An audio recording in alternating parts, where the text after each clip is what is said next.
रूपम recording studio दिवस चौक मधुबनी। हम गए लो बाराती आई के राती लोटे तो दीदी के तोरा ये बरतिया छोरा।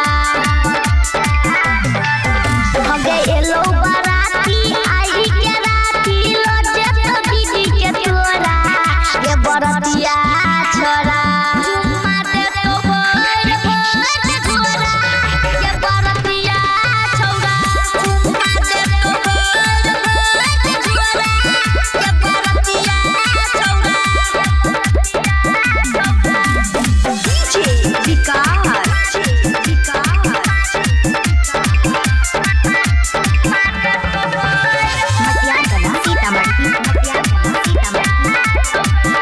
रूपम रिकॉर्डिंग स्टूडियो दिवस चौक मधुबनी।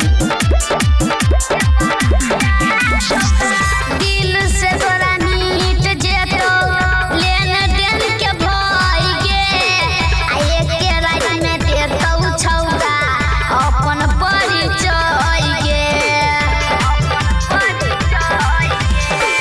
दिल से तोरा नीट जेतो लेन देन के भई गे आ एके रात में देतौ छौरा अपन परिचय गे।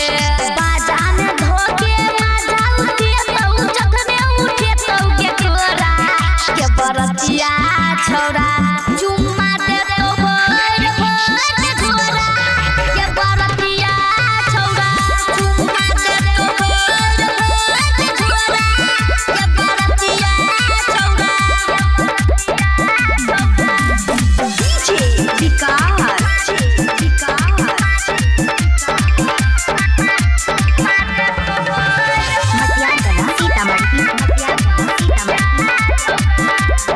रूपम रिकॉर्डिंग स्टूडियो दिवस चौक मधुबनी। तोहर जवानी रानी बरलत बद छ सबटा